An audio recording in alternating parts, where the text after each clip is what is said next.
नमस्कार बच्चों, स्वागत है आपका हमारे YouTube चैनल में। तो इस वीडियो में हम करने वाले हैं पार्ट 2 इतिहास के साधन का प्रश्न और उत्तर।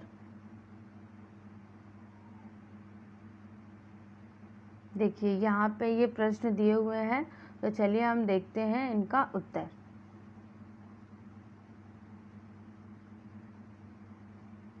ये देखिए यहाँ पे पहला क्या है, एक एक वाक्य में उत्तर लिखो। जिसमें पहला प्रश्न है, लिखने के लिए किस सामग्री का उपयोग किया जाता था? तो इसका उत्तर है, प्रारंभिक समय में लिखने के लिए कपड़े, कच्ची ईंटें, पेड़ों की छालें, भोजपत्र जैसी सामग्री का उपयोग किया जाता था।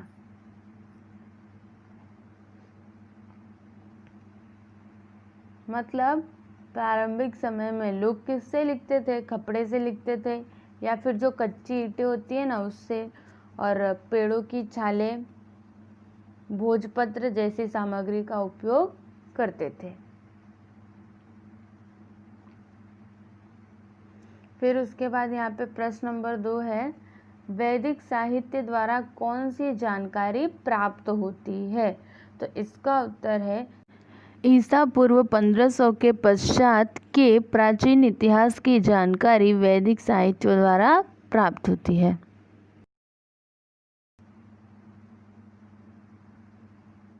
फिर यहाँ पे प्रश्न नंबर 3 है, मौखिक परंपरा द्वारा किस साहित्य को संरक्षित रखा गया है?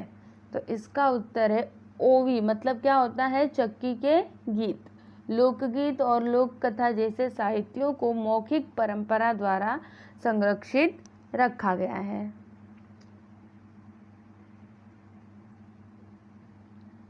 ये देखिए यहाँ पे दूसरा क्या है कि निम्न साधनों का वर्गीकरण भौतिक, लिखित और मौखिक साधनों में करो। देखिए यहाँ पे ये साधन दिए हुए हैं, आपको इनका वर्गीकरण भौतिक, लिखित और मौखिक साधन में करना है। तो देखिए यहाँ पे ये क्या है, ताम्रपट।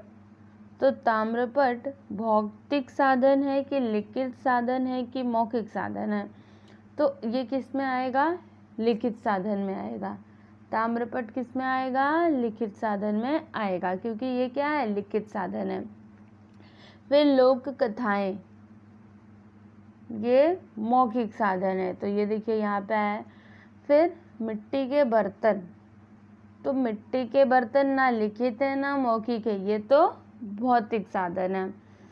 फिर मनके, मनके कौन से साधन है? भौतिक साधन है।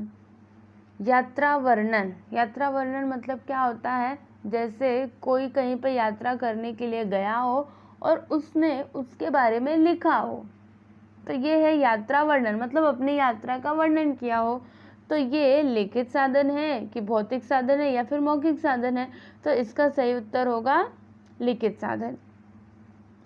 फिर ओविया मतलब चक्की के गीत, तो ये लिखित साधन है क्या? गीत लिखित साधन है? नहीं, गीत तो मौखिक साधन है, इसलिए इसका सही उत्तर क्या होगा? मौखिक साधन। फिर उसके बाद क्या है? शिलालेख। देखिए शिलालेख क्या होता है? जैसे पत्थरों पे पहले लिखा करते थे ना, तो वो होता है शिलालेख। तो शिलालेख लिखित साधन है कि भौतिक साधन है कि मौखिक साधन है? शिलालेख लिखित साधन है।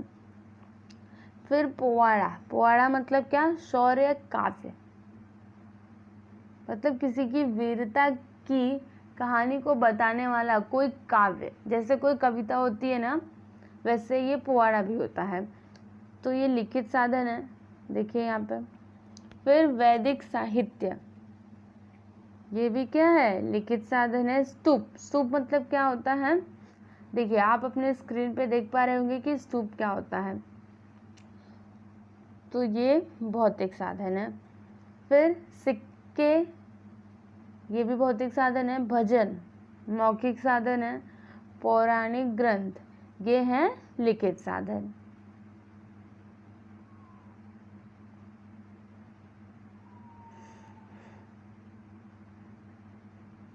ठीक है।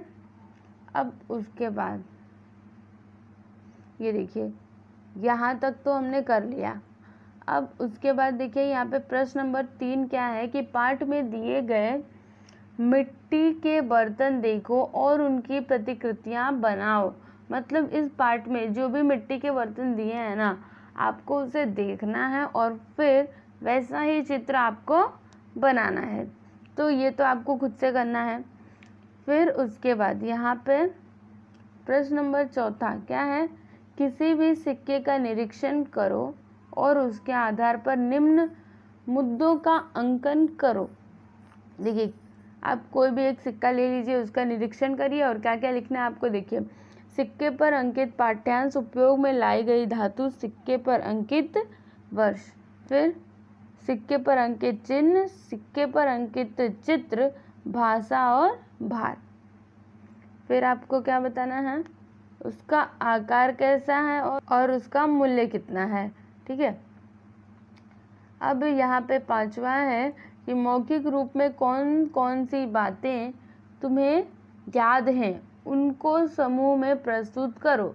तो ये भी आपके लिए ही है। देखिए, मौखिक रूप से आपको कौन कौन सी बातें याद है, उसको आपको समूह में प्रस्तुत करना है। जैसे कि अगर आपको कोई कविता याद हो, श्लोक याद हो, कोई प्रार्थना याद हो या फिर पहाड़ी। ठीक है। तो यहाँ पे हमारा पार्ट 2 कंप्लीट होता है। तो आई होप कि आपको ये वीडियो अच्छा लगा होगा, और अगर आपको ये वीडियो अच्छा लगे तो प्लीज़ लाइक कर दें, शेयर करें और चैनल को सब्सक्राइब करना ना भूलें।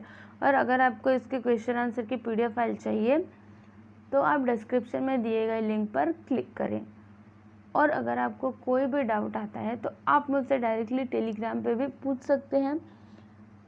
टेलीग्राम को ज्वाइन करने का लिंक आपको डिस्क्रिप्शन में मिल जाएगा।